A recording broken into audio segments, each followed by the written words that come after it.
Only 45 minutes late. I mean, what's the difference, right? Ladies and gentlemen, welcome to another episode of the Get Realisms podcast, episode 1, 2, 3. Yeah, that's right, baby. We're going chronological. Hey. And we got it's another special day with another special guest. So welcome to the Get Realisms podcast. My name is Adam Chase Rennie. And my name is Christine Chen, and special guest, why don't you? My name's Nick Pilecki, and I am a freelance DP from Canada. Canada, everyone. And I think our first DP on the show. Wait, yes. Have we had another? We had no, Walker, we had that's Alex. right. Okay, Alex but Walker. hey, yes, but he was an American. This is a new one for us. So thank you so much, Nick, for joining us and dealing with all the technical issues. No, thanks for having me. Of course. I guess you probably get interviewed all the time, but I'm always interested in how people get to where they are and figure out how to survive in the movie, television, film industry. So why don't you start off? When did it all start? When did you pick up a camera? For sure. Start so from the very beginning. I think my path is a little different than most people who got into film. I don't have the classical story of like my dad had a Super 8 camera and I was exposed to it early on. I didn't pick up my first camera until I was 28 years old, and it was a Canon T2i, and I just fell in love with it and started filming music videos and dumb opportunity after opportunity and weaseled my way into the commercial space. Previously to 28, I went to university and became an eye doctor and practiced for a couple of years. So it was a long path to get here, and I left that like a year into shooting and never looked back. Nice. You went to be an eye doctor? An optometrist. An optometrist, yeah. That is nuts. Yeah. What? That is cool. I'm so happy you said the T2i, because T2i was also my first camera that I bought. My first camera I touched was a VHS, my parents, but the first camera that I owned and touched was a T2i. And I remember that being so revolutionary. Like I kind of came in the digital world. Like that was around the time that like Canon 5D was getting hacked with Magic Lantern. The T2i was out. It was like the first, like I didn't have to go through any of the struggles that the people before me had to with like adapters to get shallow depth of field. How do you get 24 frames per second? I basically just picked up the camera. It's like, this looks amazing. It looks like a movie. How do I do this every day? Yep. Yes. And when you picked it up, like, obviously you were learned by doing then. If you never went to film school, you were an eye doctor instead and all that stuff. So how can you describe your creative process in terms of figuring out the camera? Yeah. And getting so I never thought that like I made good images. I think it was always a deduction of like, how do I not make bad images? So the first thing I'd record, I'd be like, this looks great. Why is the sky all white? And just, I don't like the looks of it. And they were like, well, where was your waveform sitting? And I'm like, what is a waveform? And you kind of just like, every single shoot, you'd get one new problem that you'd be like, I don't like how jittery it looks. And they'd be like, well, you lock your shutter at like 2 times your frame rate. And I'm like, I have no idea what you're saying right now. And then you learn about ND. So it's like every time you shoot, there's just one more kind of rule added to the rule book on like, okay, don't ever do that again. And over time, you figure out your voice, not as an active journey, but as just like, okay, I didn't love how this turned out. I liked how this turns out. I guess that's what people will associate with my images. And it's just what I trust in my gut at the end of the day. After it's been 9 years now of just the playbook of trying to do a little bit better each time. 9 years. Yeah.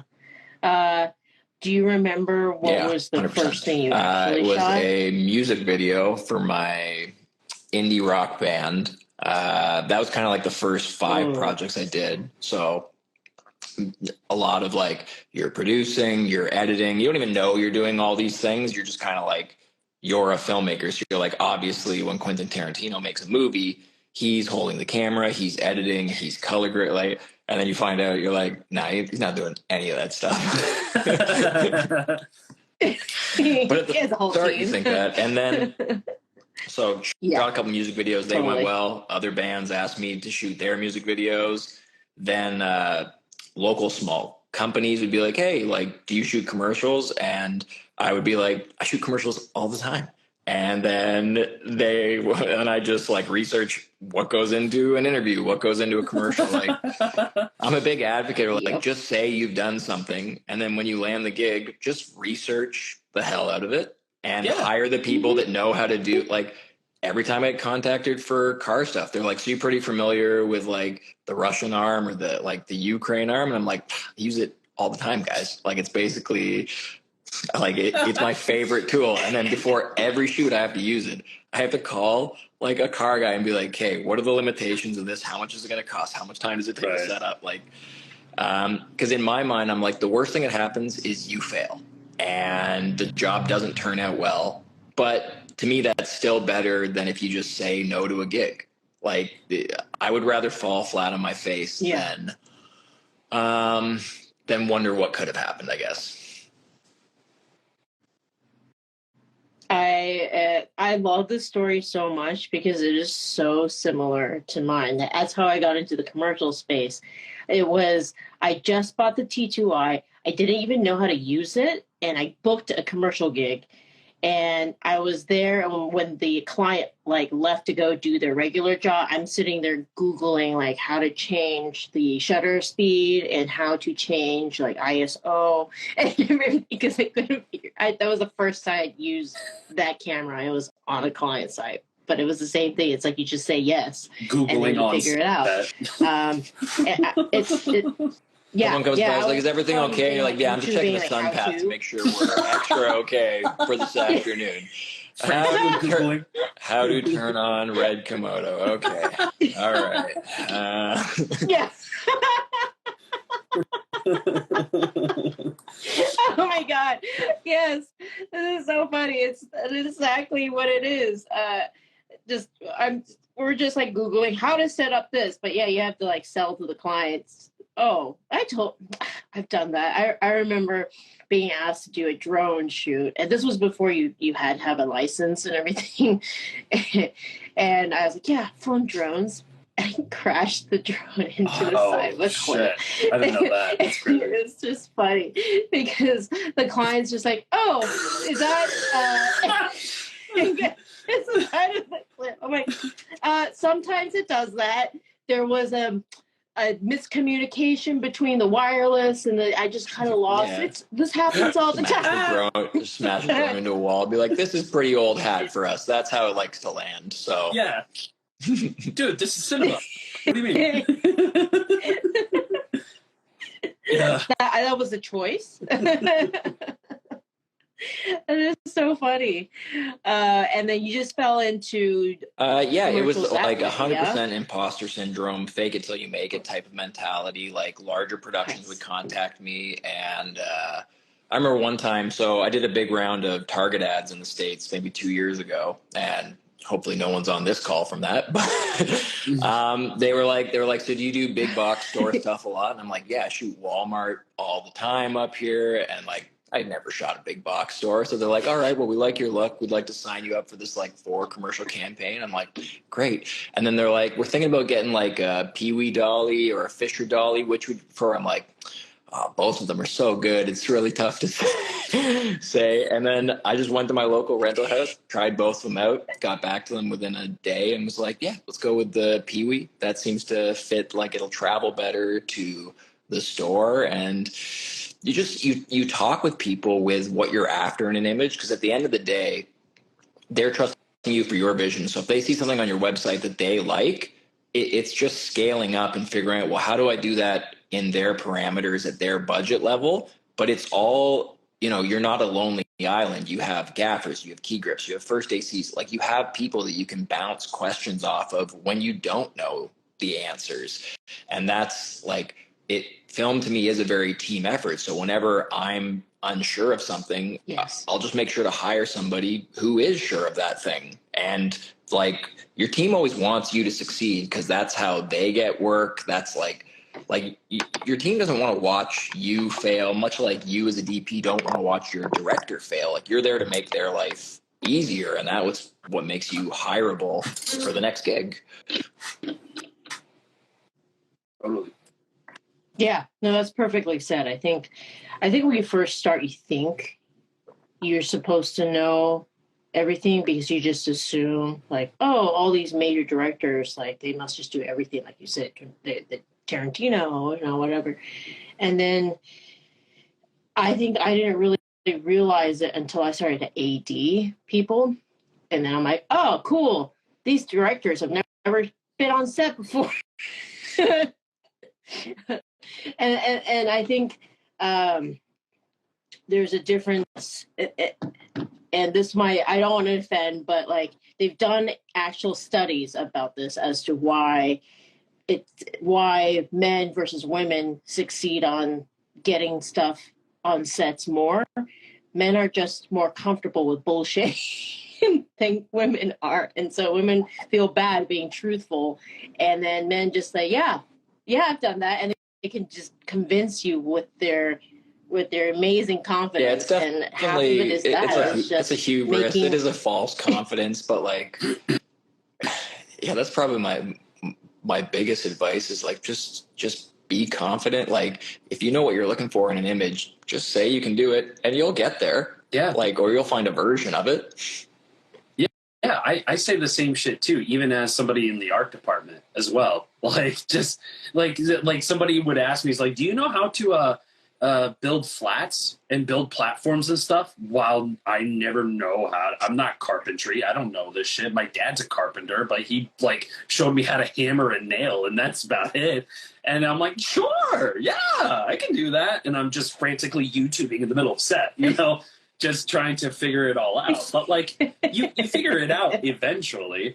And then to that same set, I build a flat, and at the end of it, they're like, this is probably like the greatest flat I've seen in any set that I worked on like short films and shit. I'm like, really? Holy shit. I just learned it today. You know? That's why it's always fun when like you complete a project and you're looking at it, you're like, wow, I knew what I was doing. It's amazing when you get the edit back and you're like, this thing did not turn out like garbage. This is insane. Like, I know, right? Yeah. Yeah. How did I pull this off? Yeah, I never understood that when people are just like, oh, yeah, I don't feel like I'm comfortable with like saying that like, oh, I know how to do. It's like, but you can figure it out, right? They're like, well, yeah, of course. It's like, then say you know. You know what I mean? It's kind of like if you are confident in the way that, I mean, you can't say that like, you know, you're a brain surgeon and never done brain surgery before, right? But like when you're working on something that is as like, you know, I wouldn't say mundane, but like when you're working on something that even has lower stakes, you learn over time, and experience is the best education, in my opinion. So if you are, you know, just going to be reading from a book or got a degree from it, I mean, people are going to want experience more than just educational like degrees and shit. You know what I mean? So yeah. I feel like school can only take you so far. So yeah, everybody just bullshit your way to the top. Kidding. Bullshit your way. Beyond that, though, I'd say the next part of the bullshitting phase is you do know have to run the team. Like you do have to be a leader on set. It can't all be. Yeah. It can't all just be lies. And at this point in my career, I don't really think about making images anymore. It's how do I manage the team to get the images made. Like when people ask like how do you do your lighting setups, I'm gonna be honest, lighting's almost second nature to me now. It's how do I get it done on time and on budget. Like if you're on a set with a 4-and-4 or 5-and-5 team, you're not like, you have to be communicating your ideas through your keys who have to communicate their ideas through their teams, because you're not you're not running around moving light stands. Like, you have to make sure they have a rock solid idea of the look you're after. And that's almost a different level of stress because you're watching this building go up of grip gear and lights. Yeah. And if it starts to look like it's going haywire, you have to flag it in the first 10 minutes because they can't be working for an hour, 10 minutes. And then you're like, you know what, guys, this actually looks like shit. Like, it's the boat's too big to move sometimes. And your job is to almost like sweat there at the monitor while directors and first ADs are asking you questions. And you're just kind of peeking in being like, that is not going to be a bright enough key light. We gotta swap that out right now. Right. Was there a point that you can pinpoint that's like, oh, I know what I'm doing? Like where you felt like less. I feel like an imposter every single time I sign up for a gig and when I'm driving to the gig. But then inevitably, as soon as the camera's on and I'm looking at the monitor, I don't feel like an imposter because I start yelling out things and they're making sense. It's almost like I remember reading an interview where Robert Plant from Led Zeppelin would throw up before every single concert, and arguably one of the greatest rock singers of all time. He thought that like I'm a garbage vocalist. Everybody doesn't like my voice, and it's like I don't know if that feeling's ever going to go away for me. Where there's just like I know what I'm doing, but then once I'm in the game, it's like tunnel vision. Yeah, and it's just like the parts are moving. I know exactly what to play when. But if someone said like, can you map out your play like move for move? I would be like, no, but I don't think Michael Jordan could either. I think you just got to get on the court and then it starts moving. Exactly. Yeah. I agree with you on that. Every time I start a gig, I always tell my friend who's a makeup artist, I'm like, I don't remember. I'm not sure if I know how to direct. Like, I don't. It doesn't feel like I do. And I get there, it's same to the drive. And then the moment I step on and the pressure is on, it's like and I think that's just muscle memory. I think that's what you're paying for when you pay someone's day rate. It isn't because they know how, a 20 by 20 sets up and that you put an egg on the other side, you do a hair light. It's how do you do that when inevitably something goes wrong? How do you handle stress? How do you dig that production out of a hole? Could be weather, it could be gear failing. Like, I've yet to be on a shoot where just everything went smoothly as planned. It's like you're there to combat problems. And that's what, like, how you effectively communicate those ideas, how you are as a person on set. Like, do crew members like being around you?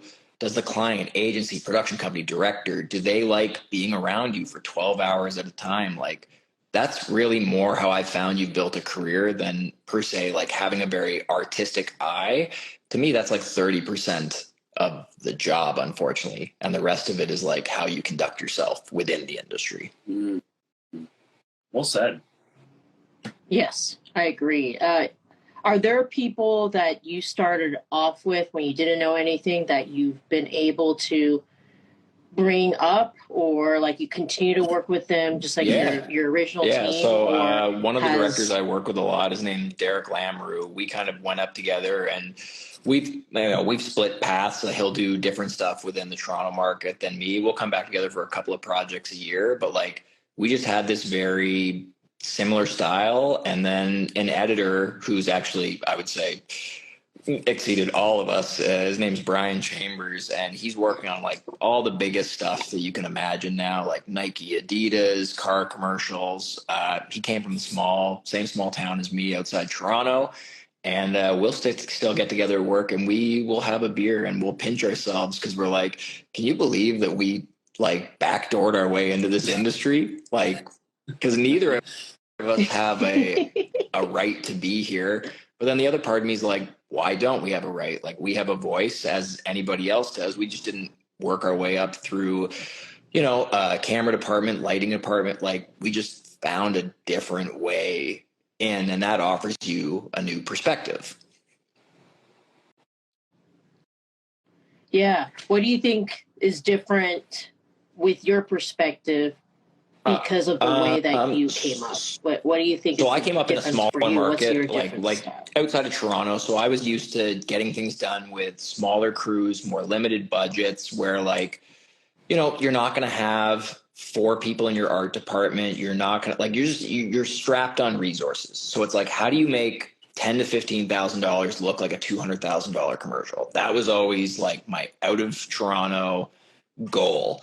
And so you would learn a little bit about art design, and you'd learn a little bit about each department because you were kind of wearing multiple hats at one point to make this thing look bigger than it was. So I remember going to shoots and I'd roll up with lamps and plants and like shears in my van, and they'd be like, that's not your job. And I'm like, well, art didn't bring it today and I want it to look good. So like almost one of the most offensive things you can tell me is that's not your department, because I hate that mentality. I hate it. I understand it. I hate that but mentality. I firmly believe that if it lands in front of my camera, it's part of my department. So if makeup looks bad, I'm like, hey, can we flag this hot spot on the forehead? And they're like, that's not your department. I'm like, right, but no lighting I have can take care of this problem I'm seeing in the frame. So it is kind of part of my department. Same with like when I'm working with a director on blocking, like I have to respect their wishes on how they want the action to play out. But I'm also equally want them to be receptive. And I'm like, if it makes no difference, can they move the action along this bank of windows? Because it's going to make our lives a lot easier than if that person's back to the window and this person's getting hit full frontal fate. Like, if it makes no difference to the story, can we orient things this way? Because I can get it done twice as quick with half the resources. Yeah. And that's great. And I think that's the beauty of having an experienced DP is we like that. As a director, I can say that I love that push and pull. It's you're finding a medium between two people's different perspectives so that you come to one that hopefully is better altogether because it's two brains instead of one. That's what I love about the process. I tend to like that more so than somebody that just says yes to everything that I say that I want, because a lot of times I just didn't know that there was a better option. It's not even that it is a better option. It's you're offering up a different option that someone's saying like, this is probably going to be more time efficient, which will give you more takes with the talent, which will inevitably make a better thing. So, and I always talk to my directors the way I want my crew to talk to me. So I don't want my crew to be yes people, because then I don't feel like they're taking ownership. I don't feel like they're offering up anything outside of what my brain has. So usually I'll go to my gaffer and I'm like, I'm thinking big soft source here. Can we black out this wall and then get a slash on this back wall and some type of hair light coming in like a kicker on key side? And then I want to see what they do with that information, rather than being like, hey, can we get a 12 by 12 bleached muzz with an M40 pushing through it? Because then I feel like I've completely strapped their hands, even if they were going to offer up something that's quicker and even better for the space, for the job. Yeah. One question. A lot of the stuff, the technical aspect, you said so much of it was figured out on the set in terms of in your early career. So do you have any advice for people who didn't go the traditional way, went through the back door, didn't go to film school? Like, how did you start picking up all that lingo, or when people started to like, oh, you are you sound like a DP, that type of stuff. Can you speak a little bit to that instead of being like, can you move that light? I mean, I had a small LED package when I started of like aperture lights. So like you start to get familiar with the difference between like, this is a hard light, this is a panel light, this is a tube light. So like in my head, I always chunked lights into like 4 or 5 categories. Like you had a hard source, panel light, tube light, practical light, and maybe like a low profile ceiling light. And that's to this day how I kind of categorize lights. And then you would just go on rental houses, websites, and you'd go under their lighting package and you would be like, okay, what exists in a 2-ton truck? What exists in a 5-ton truck? Because all the gear is listed from every clamp down there. Now, I don't need to know what every clamp and fixture does, but when you start to see that, like, okay, a 5-ton truck comes with like 1 M40, 2 M18s, like you start to realize at what budget level, what package you're going to get, what you should be using for what fixtures. And then if someone's like, oh, we have $250,000, you're like, okay, now we can get an M90, we can get an 18K. Like, you just start to reverse engineer budget wise, like what firing power they're expecting to get.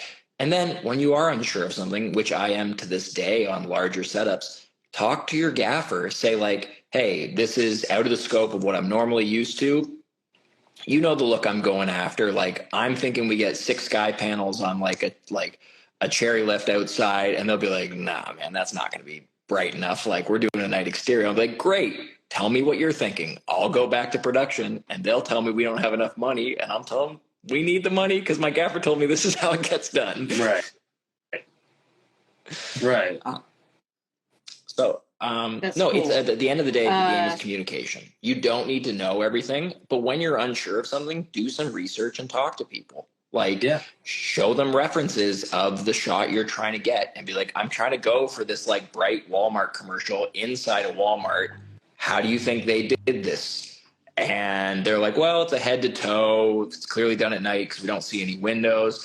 They probably got away with like, you know, a sky panel 360 through a 12 by something. And you're like, great, let's order that if you think that's what's going to produce this. Mm-hmm. And there's no shame in like not knowing everything too. You know what I mean? Like, there's no shame in just like, yeah, well, that's the whole point, right? That's the whole point of production. That's the whole point of being on set is like, you can communicate to your gaffer, you can communicate to your grip people and be like, what do you think? You know, instead of just being like, well, I'm the DP, I have all the answers, so let's just follow exactly what I say, even though sometimes I just don't know what to do. No, You know what? This whole scene reminds me of in Catch Me If You Can. Yeah, I feel like Leonardo DiCaprio every day. I'm just like, oh yeah, I've been on puddle jumpers. So every time I've been doing, and I'm like, yeah. Do you concur? Yeah. Do you concur? Yeah. What would you do?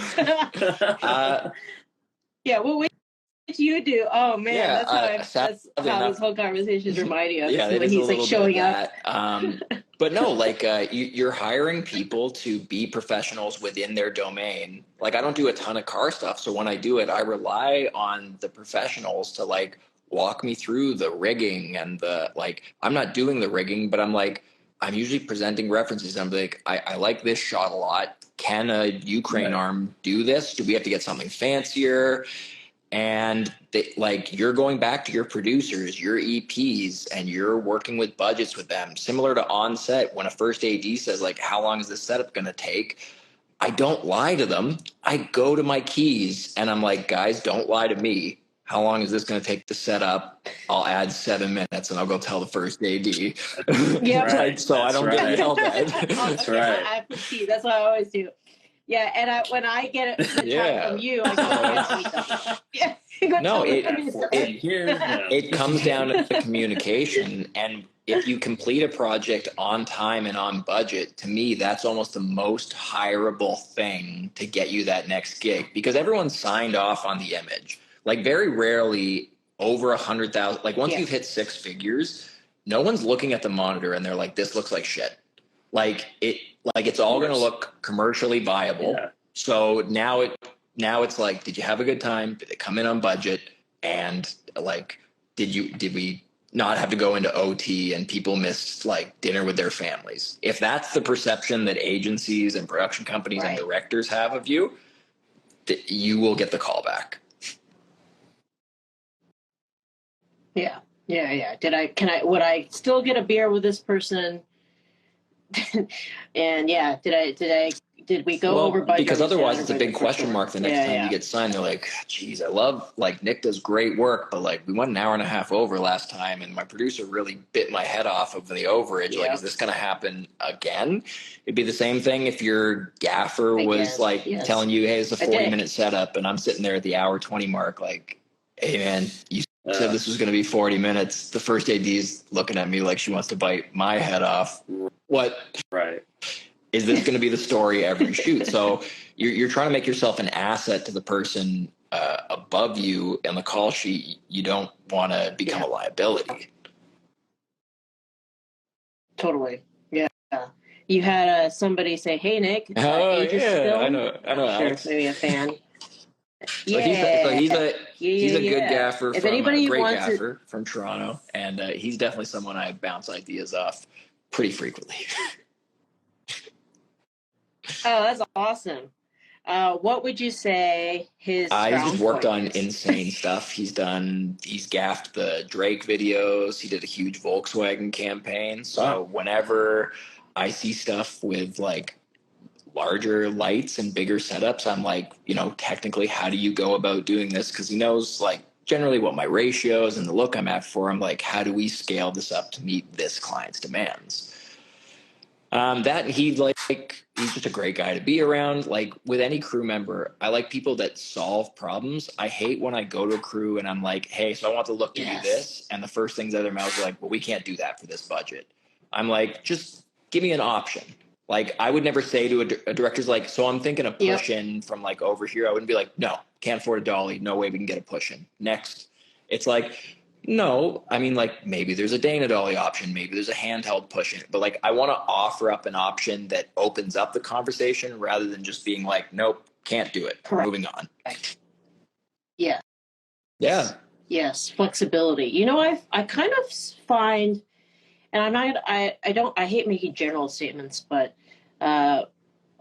with crew wise, the people that I've found that have been the most flexible been the people who've had to figure things out because they haven't had the resources handed to them. And so, and I love that. I love when people who have been, like you said, worked with small crews, worked with what they had and just made what they had work and look right. I find that those are the crew that just are flexible and if they don't have that exact light, they're not going to flip out and freak out because they've never had that exact light anyway. They're also the crews that make better stuff because I don't know how many film sets everybody's been on, but first 4 setups of the day, everybody's doing awesome. They're going as planned. They're exactly what was on paper. Those last 2 setups of every day, they're going more skeleton crew. You're stripping down the idea. But you're making a thing that has to be a complete spot, a complete short, a complete music video, whatever you're shooting. And if 2 of your scenes don't match the other 4, that's unacceptable. So you have to find the crew that will make the skeleton setup edit in with the stuff that had the 90-minute setup. That's the real challenge is not having all the tools and all the time. It's when your first AD is like, we just have to roll now. And you're looking at your first AC like, let's go make magic because we got no time to get these in the bag. Oh, man. Let's just see what happens. That's all I said. Let's just see what happens. My favorite crew are those that rise to the occasion. And that's not every setup. Totally. I don't like handicapping my crew. But inevitably in every shoot, there will be one setup that's like, this is not ideal, but we got to figure it out quickly. And the people that make my life easier, they're the ones that get the callback. Yeah. I mean, that's... Is everyone on here DPs? No, I'm not a DP. I dabble in camera opping, but I am mainly an AD and a director. And Adam, my co-host, is an art director. But Nick, our guest, is a DP. Yes, so...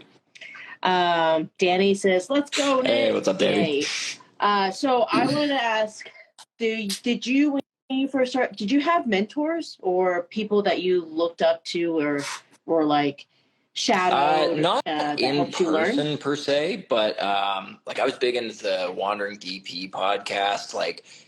That podcast with Patrick was one of the things that opened my eyes in terms of I thought I had a good handle on lighting through YouTube tutorials. And then I'd listen to his podcast and he would say things like, we had an M90 scrimmed through quarter grid. And I was like, I don't know what any of these words are. What is that?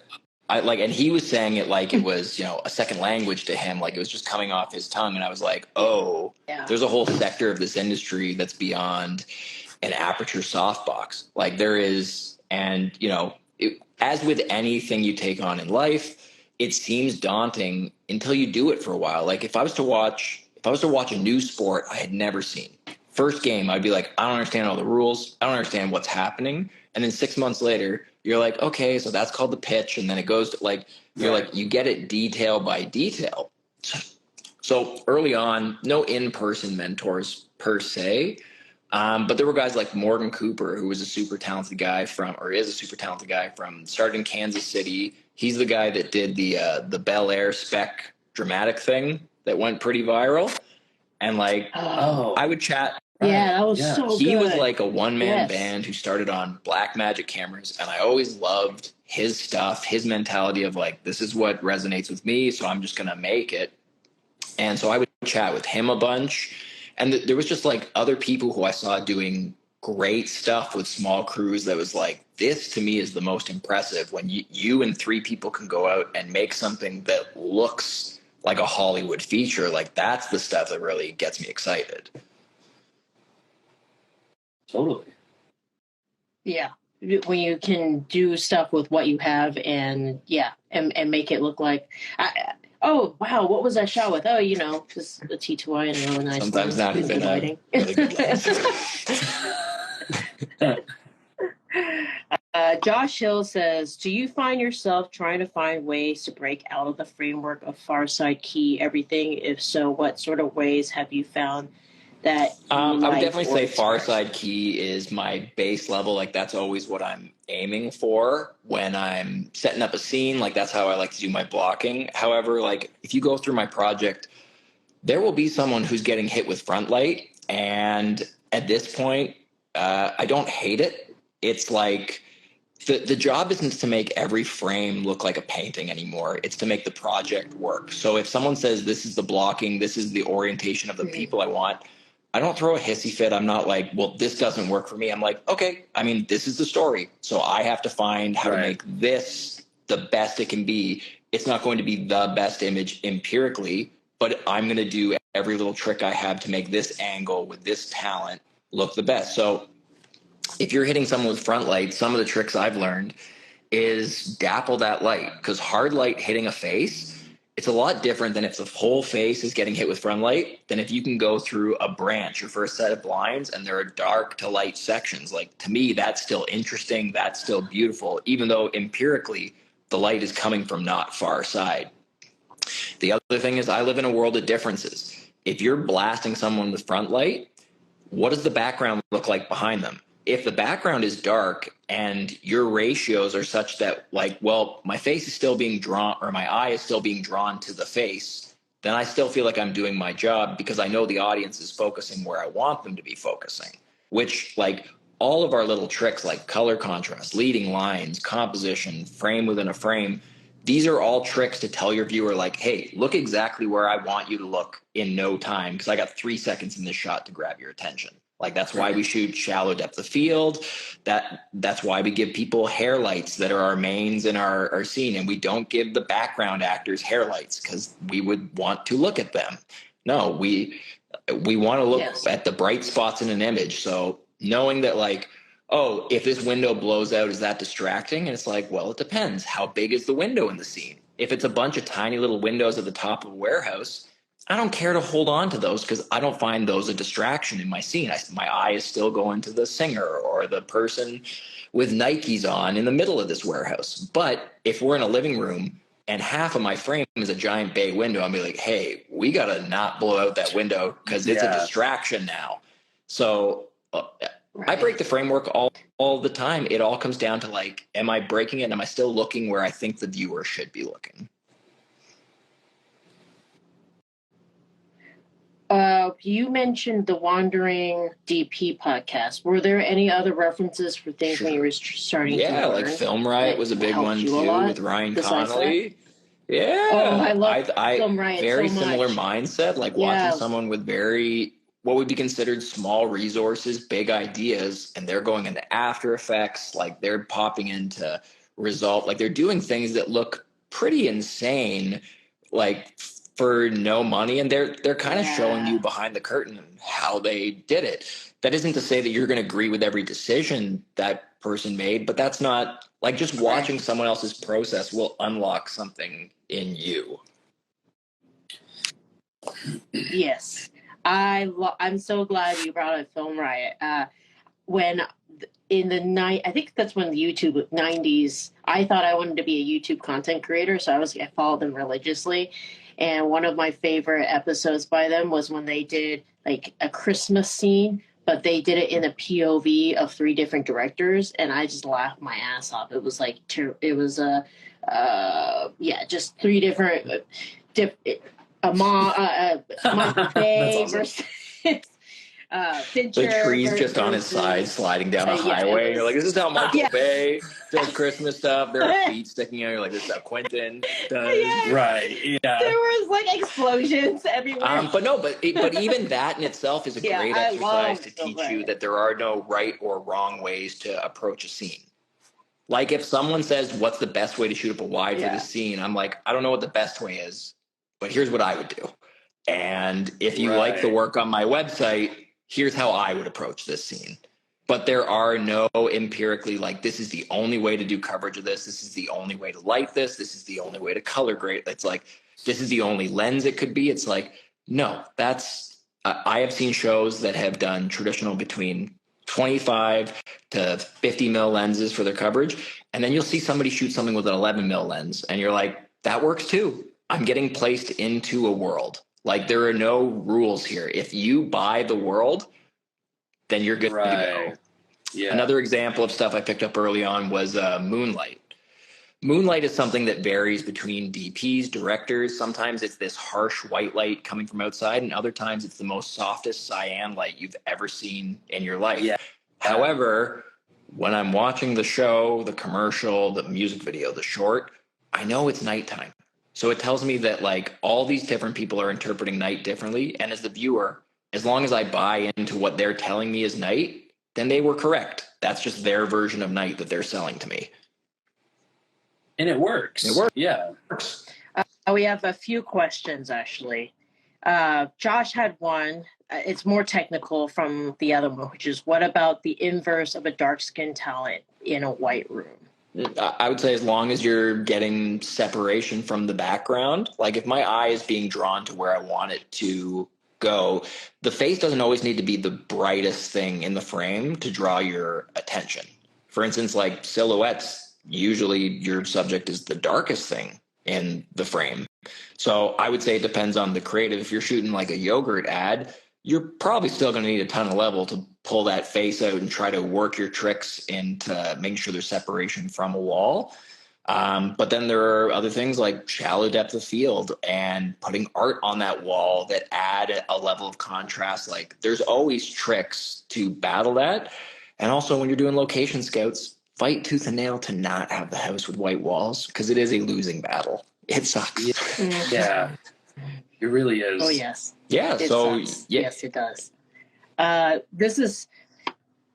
This other question was a good transition because I have a question that adds to it. So, Roddick VF says, how did you develop your look? Any tips on how to navigate look development as a beginner? And that's actually what I wanted to ask was style.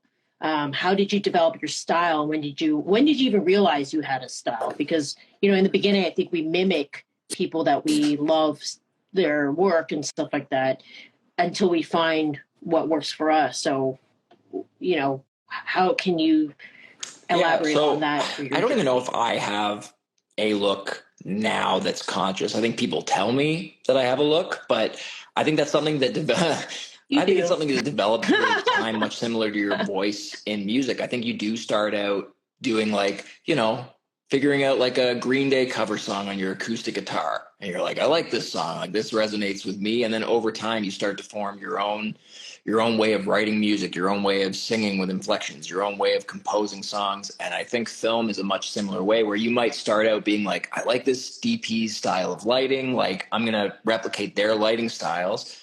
And then once you become confident in that, you'll be on your own sets in your own locations with your own talent, your own creative. And you're not so much relying on the references to mimic. You're more like, what makes me happy? What do I trust in my gut is a good image?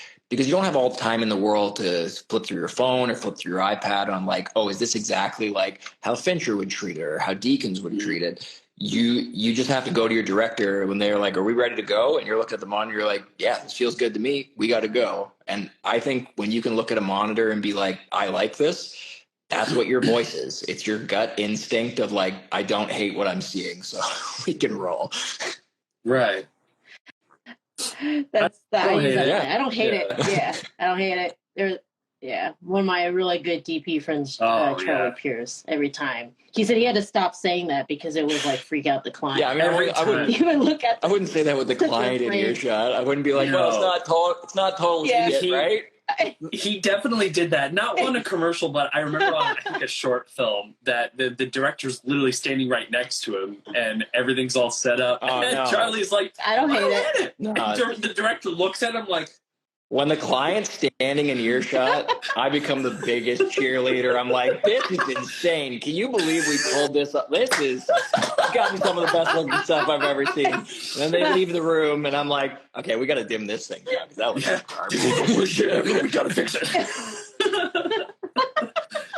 Well, that's like funny you shit. mentioned because like Stanley Kubrick said that like making film is not really like making art's more constructing music because there's so many pieces in music that can absolutely fuck up the entire frame, and you're like constructing the frame as you go along. And when you make something like that, you tend to want to, like you want to be creative as much as possible, but you got to be in the most practical way in executing it without like, all right, well, let's just throw money at it or let's throw time at it and then, everything will be fixed. It's like, well, you only have a set number of things that are going on for you. You only have a limited amount of time. So I always thought like that's an interesting like contrast between music and film because like, yeah, I do find that to be similar because like a bass line that doesn't keep up with like the percussions can really fuck up a song, Yeah. and vice versa. Like especially with film, if like you said, if there's subjects where your eyes as the audience don't go to as what the director or the DP wants, it's like the frame is going all over the place. You know what I mean? Especially if you have like the wrong color in the background or whatever. It's just like you want to construct it in a way that makes the most sense each and every frame possible, just like music in a sequence, Yeah. No, I honestly think that, so I have a bit of a background in music, and music and film to me are almost straight parallels in how your mind works and how the collaborative process works. And it's amazing in music how you can know how to compose a song. You can know the rhythms on like, okay, I'll palm mute in the verse, I'll open it up in the chorus. This has shown to work in the past. And on any individual song, you're like, this is just not like, it's not good. Like I can tell this is not a good song, even though all the elements are there. And I think film sometimes, like you'll look at your lighting setup and you're like, this is all my normal tricks. And you're looking at the monitor and you're like, this does not look good, guys. And that's where you have growth because you figure out something else in that specific situation where you're like, what is it that's not clicking? Is it the talent's skin? Is it the location? Is it something I'm doing with lighting? Is it this lens was the wrong, like you're starting to pick apart like why something isn't working, and that's just further you finding your voice every single time. What happens when you do hit like a WTF, no why is time. this not working moment? And I'm sure there are fewer. No, they definitely come now, up. I mean, like I'm sure it's at this point, my like what the fuck moments are not like, they're more like internal what the fuck moments. Like this should look better, but like in the client's Right. eyes, they're like, this looks great, and I'm like, yeah. No, And it's I'm still not. like, Stop lying. it could be 10% better. Yeah. But like, so it's more that like, I would say rarely now am I looking at a complete dumpster fire of a frame like, oh my God, do I just not know how to do my job? And that's more because the crew is there to help you out as well. But no, I always analyze my work after every shoot, the good and the bad. Like I'm pulling it into Resolve and being like, these like half a dozen shots were great. These ones were so-so. Why were they so-so? And like start to pick out patterns on like, how can we improve upon this next time? Because you're going to be back in this situation. Do you have peers that you bounce your work to? That you're like, they will just tell me Yeah, straight to my I think face. I This saw is that shit, the and I editor like guy I was that. talking about, Brian Chambers, joined. I don't know, I'm kind of bouncing between two monitors, but like almost every single time I get something, I'll send him off the edit and I'll be like, it's like a two-way street of like brutal honesty. Just tell me like what's wrong with it. Tell me what you would change. And it's a much better relationship than sending off to someone and someone's like, it's perfect. I wouldn't change a thing. And you're like, well, it's not perfect. No. I could show you what perfection is. Like I have all Right. that saved on my computer in my references file. Like this is not perfect. So it's you want to keep those filmmakers close to you that are like, they're like, this is good. I would change this. I'm not sure if this landed. Like I definitely like when someone's honest with me rather than just saying like, oh, this is the greatest thing I've ever seen. You're like, it is not. It is definitely not. Well, and you kind of question their. Well, okay, I don't want to be disrespectful, but you kind of question their knowledge on what is good. In a way, because you're just like, bro, do you understand cinema? Or am I speaking out of my ass? You know, because I definitely worked with directors and like had shot jobs of like building art pieces and whatnot, and they would just be like, "This is." I've worked in the industry for 20 years. This is the best thing I've seen. I'm like, I've been in the art department for like 3 years. Chill out. Like, this is not good. Like, I don't know what you mean. Yeah, you're sitting there and you're like, this is not the best thing I've shot this week. No, I'm sweating all over it and shit. Like, no, it's not the best. But they look at it, and I appreciate that they want to be on the best side of things. Like I understand they kind of just want to be the cheerleader, the good guy, which is fine. But like you said, like as a filmmaker, I trust that like, hey, you're going to tell me like, yeah, no, I like all this. It's just there wasn't enough paint there. We could have added more color here. You know, it's just like I need guidance rather than just like, is this good or no? You know, and like especially like writing a script, you know, you not all scripts are going to be fucking perfect. There's it's impossible, you know. So you have to pick and choose who's going to read your shit and give you like, hey man, I love what you did here, but like, what the fuck are you talking about in this scene? You know, like that's the kind of shit that I'm looking for, and I feel like a lot of filmmakers in any department really look for that and work with people who do that. Yeah, we don't want to be surrounded by yes people. We want people who continue to push us to be better. I also think it's part of the artists. Yeah, I say artists, but the creatives' kind of personality to like never like I'm never fully satisfied with anything I make. Like even if someone else is like this is perfect, I'm like it's a problem. Nah, it's not. Like I can't even articulate all the things I would do differently. I just look at it and I'm like, no, there's room for improvement. And then it's fun to look back at your work over the years because you look at something 3 years old and you're like, man, I cannot believe that this was released. And that, what was that piece of shit? Like, it's just like, it is an unconscious thing of looking back at the work, like stuff that becomes your baseline. It would have been your best project, 3 years ago. And you get used to things so quickly. And but I also think that's what makes you strive to always be better is that internal voice of being like, this is good, but you'll get them next time. Yeah. With all the people that you've been able to work through in the past years, what are, not without saying names, what more characteristics, what are your favorite directors to work with or crew? What do you hate most opinion? about them? No, with directors, I think this is a character trait most DPs fall in love with. It's a director that knows what they want, but has the flexibility on how to get there.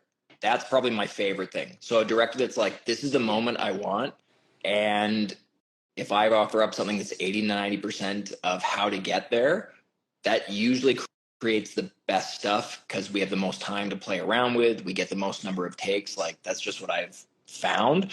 But I also have directors who are very on the fly, figure things out that have created great stuff, and other directors who are militant on the image and the process. Like there is no one way to create great stuff. for me, probably someone who knows what they want and is a little bit flexible in how we get there. That's who I jam with probably the best. Awesome. Can you pinpoint a set where you're like, got off of it and you're like, yeah, fuck, that was awesome. Like you just because of, like what most of my was sets are it? like that. I love being on set. I love cracking jokes. I love the hang. Like to me, being on set is almost sometimes feels like the days off when everything's running smoothly. You're getting like the shots, and then you have the downtime where they're getting stuff approved by client, and you're just catching up and you're making ridiculous jokes. And like when the machine's running nicely, it's the greatest time. It does feel like a vacation.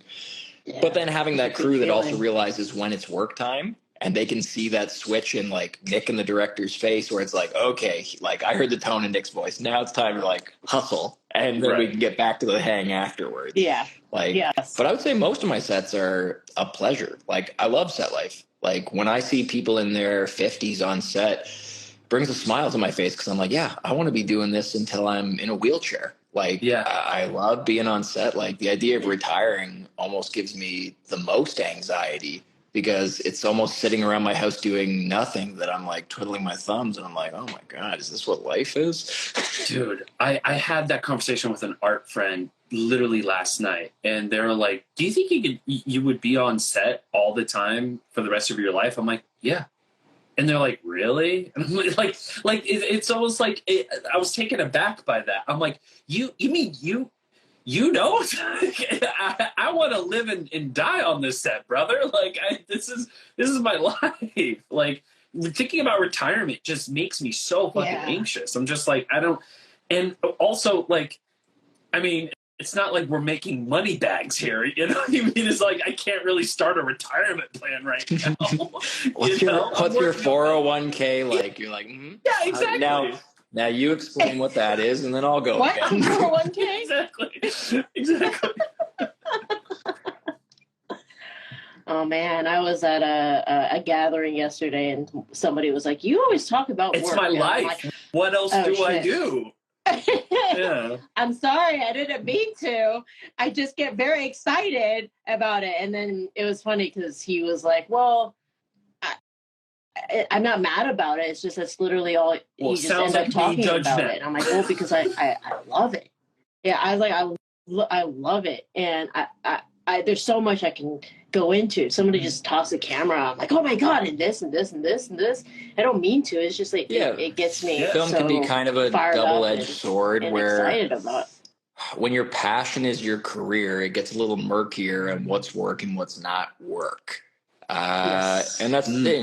That can be a blessing and a curse. Like, when you love your job, that's great. It never feels like you work a day in your life, but you are working every day of your life. And that's kind of the downside, because if it is a Sunday and you should be focusing on friends, family, vocation time, it's really tough to get outside of your head when you work in this industry, or at least that's what I've found, because you're worried about the shoots coming up, the ones that just happened. Like it isn't, or at least that I found, like a job that you just check in, check out on. Like it kind of occupies like a base hum in your brain. And that's, I agree. And I think this leads to Josh's comment, which I think is really important. And I saw this in an episode of The Bear. If you haven't seen The Bear, it's awesome. Anyways, Josh said, it's so important to have a side hobby. It brings perspective to your work and opens your eyes to the fact that the crew is a life outside of life and treats them as such. I would like to add on to that and say that you find inspiration in other things in life. There's so many times I've gone to a museum or just been outside and been like, oh, look at that. Or been on shrooms, been like, hey, that's a great LUT right there. Okay. Adam, keep the ball in the air for 1 second. I gotta grab my MacBook charger. Hold on. Oh yeah, go ahead, brother. Yeah, that's perfect because we actually have a question for you, Adam. Josh said, for the PD, that's you. Do you ever get upset with how often DPs are shooting wide open and completely throwing all your background you worked so hard on out of focus? I don't, but almost every, except for, I don't think Kelly does, but every single other art department person does for some reason. I never do, because I find it where it's like I'm more worried about what the location looks like rather than it's just like, okay, well, they're not looking at the specific thing that I was really excited about, but it is what it is. I don't know. Like it depends on the director too, and how, because I like a director who communicates thoroughly to, at least to the art department, and know exactly what they're looking for. And so for them to do like a wide shot, and they can justify that wide shot and tell me that, like, okay, well, this is why, this is where art has their stuff, even though you barely see it or whatever. It still counts to me, because I'm still putting in that work. I still put in that time, and I don't think, I don't feel that's wasted at all. Like, I don't feel like angry about it. But for some reason, I always work with art department people who just absolutely hate that. They're like, oh, another wide shot, fucking, I feel like I'm not doing my job. It's like, yeah, but you are. You know what I mean? Like you always are. Just because, like, the DP has a, because I feel like the DP, like camera and art department, have a lot more in common than a lot of people like think, especially in other departments and whatnot.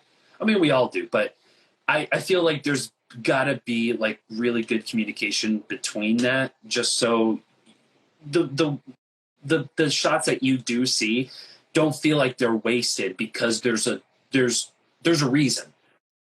There's exactly, and I think that's all very, very important. So my relationship with that is more important than what's actually in the frame, because what's in the frame is what's in the frame, and if that's what the director wants, that's just who they're gonna. That's just what they're comfortable with. So at the end of the day, if the director's cool with it, I'm chilling. You know what I mean? Just because, like, I look at it, I'm like, yeah, it could be better. If the director says it's good, it's good. So. Yeah. And to lead into that, I think what it is, what we're talking about, Nick, Josh asked a question about, does it get annoying for a PD when all that hard work is like barely in focus and stuff? Well, I agree with that point, that I think cinematographers and production designers should work very closely together. I think the good ones understand that the work that they're putting into a set might not necessarily translate into every shot, but that's not really what it's about. Like, if I light a wide and there are shafts of light and all these practicals, you're never going to hear me say, but we're only on this for 3 seconds. Like, and then in my medium, all you're seeing is one practical. Like, you're setting the scene. So even if that art only lives for 3 seconds in the wide, you've set the scene for your viewer. Like, that was my job. Yeah. But that's an important thing to me. The fact that we don't see it in every shot, my brain never goes there. It's like, no, it served its purpose. It's like the intro to a song. It's like, but wouldn't that be great if we could have that piano play the whole time? It's like, no, all it needed to do was get us there. Right. And now we're into the song. So I don't know. I haven't run up against, maybe they have that internal monologue. I can't speak for them, but I've never had a production designer come to me and be like, oh, I've seen PDs fight DPs before, which is insane to me. Like, I've been on sets, like on shorts, where, I mean, not physical altercation, but like definitely, like, I mean, that would be hilarious. Huh? I've been on one with a physical altercation. Yeah. I said I have been. Yeah, you're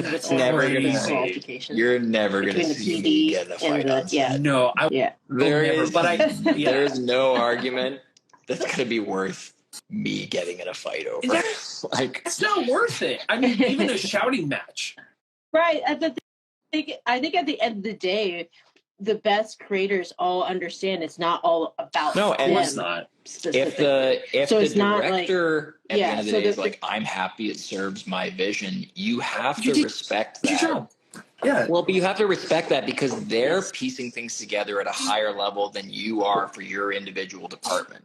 So if I think a particular shot looks great, but it doesn't make the edit, I can't be butthurt about that, because they're looking out for the story and all I can do is offer up the best options to help their story. And you know, you have to remove yourself from, you know, well, how come this work didn't show in the final thing? And it's like, you know, someone else higher up was looking out for the whole project. You can't just be looking out for only your department. Yeah. And I think it's beautiful. I see it from all perspectives because I am an AD and I understand why departments hyper focus on the specific thing that they're doing. And it's okay. You know, that's what they're being hired for, is to be that detail oriented. But there is you know, then you go up and it's like the AD who, there's a joke on Movie Set Memes, is the AD that like, one of them was like, the AD is useless to lighting because that's good lighting. That's not true at all, though. Like, you need to get things done on time. Like, lighting isn't going until you're happy. Lighting is working within the parameters to get the thing you're most happy with. Like, that's like, if you look at any industry on planet Earth, if someone's like, how long would it take to create the greatest burger? It's like, I don't know, but we got to make them in 6 minutes here at the restaurant and get them out because that's the business. Exactly. Like, that's how it works. Yeah. Yeah. Yeah, it's a business. Ultimately, it's still a business, which means you have a finite amount of time and you have a finite amount that's of the money exciting part too. to be able to someone was carry like, out. "Here's 12 hours to light this scene." I would just keep going. I would never stop. Like, unless somebody told me to stop, I would just keep figuring out little accents and little micro nuances. Like, it's good to be able to be told, like, this is the deadline. Like, we just got to go. Mm-hmm. Yeah, I have talked a few times on podcasts being like, sometimes you need to set a deadline because as creatives, if we don't have one, we could go forever. Yeah, we can tweak to our heart's content, like, and so and I think that's a detriment to a lot of creators because then your shit's never out there. If your shit's never out there, then nobody ever know that you ever. It's like if there's no deadline to end the podcast, we would just go on for 7.5 hours. So. So we gotta wrap this shit up at some point, ladies and gentlemen. So, yes. Before I'm gonna say Black Widow, he's one of my favorite first dates. You get into fist fights. I don't know if I've ever gotten a fist fight, but he's always got my back. That's great. Austin. Yes, but no, I this was fun. Love chatting with you, especially because you're somebody who came in through the back door, because I respect that so much. I did the same thing, and so it's always fun to hear somebody else who's like, yeah, we just got on set and figured it out. I just said yes, and then I Googled it on set. Like, that's literally what I did when I coming up, is just saying yes to stuff and then figuring it out. Best. Yeah, so I would say that's a big motto of this particular episode, is all you guys out there who are trying to make it in or get started or whatever, say yes and then figure it out. That works pretty well. And then another key point would be always be trying to up yourself, not anybody else, compare just yourself. So analyzing what you did after each job to try to see how you can improve and stuff like that. And then the third thing is it gets to a point where 30% is your actual work and the rest of it is actually how you can manage a team and how you are with other people. If people like working with you, if you're a dick or not a dick, you know. So I think that becomes a more, I guess it did make more bigger aspect, a more important aspect to your hireability and your longevity in this career path than anything else. Yeah, you can have the most beautiful work, but if you are a dick, Absolutely. like, you're not working on my side. And be proud of your own work. Like, I'm almost weirded out when people message me and they're like, what would you do differently? And they send me their stuff. I'm like, I can only tell you what I would do. Like, but that's not a good answer for you. Like, you should have your own voice. And if you like what you see, then you crushed it. Like me telling you what to do differently is only going to make your images look more like my horseshit images. Like that's not always advantageous. Right. Yeah. Yeah. Yeah, if you can look at your stuff and be like, think that's a I don't great hate it, stepping you're good. Wise words of Charlie Pierce. I don't hate it. Yeah. I mean, I don't hate it. It's Yeah. great. that's Just don't say that in front of this a has been a really fun pod. I mean, we've been over an hour usually at like the 55-minute mark. It's like, okay, we got to wrap this shit up. But the audience engagement, thank you guys so much for participating in the audience. This is awesome. Yeah, I love guys. seeing comments and shit. Yeah, I like just got a couple of private messages about the back door, so I was like, I knew that. People I got like, a what? phone call. They said that I'm an imposter. You know, you nothing. Yeah. You've been fake the entire time. Yeah. Well, you know what it is, ladies and gentlemen. For the Get Realisms podcast, we got to do our housekeeping here. So get on that GetRealisms.com hype. Get your book. Get your posters. Get your hats. We got these sick hats. These sick shirts. Come on. What are we doing here, ladies and gentlemen? Again, pick up your film stuff now and learn all sorts of film shit. And when you pick up this cap, you gain 20% intellect when you are on the film set, which is crazy. Like that's listen, scientists proved it. I did it. You know. You visually look like a filmmaker, and that's all it is. And right? they come to you for Perspective is answers. reality. You see, and that's if you carry a light meter around with you, a light meter grows EP. inside your pocket. Yeah. Well, thank you guys so much. Google how to use light meter. Thank you guys so much for participating and watching with us. I appreciate it. And thank you so much, Nick, for hanging out with us for the past hour, pretty much hour and a half. So I appreciate it. And we appreciate it. You guys, that's been the Get Realisms podcast. Ursley's still on VOD. And all of Nick's information is going to be in the description. So, his website, social media, go follow him, go check him out, go send some love, please. And thank you. So that's been it. Facebook, Instagram, we love you. But we gotta go. So thank you again, Instagram.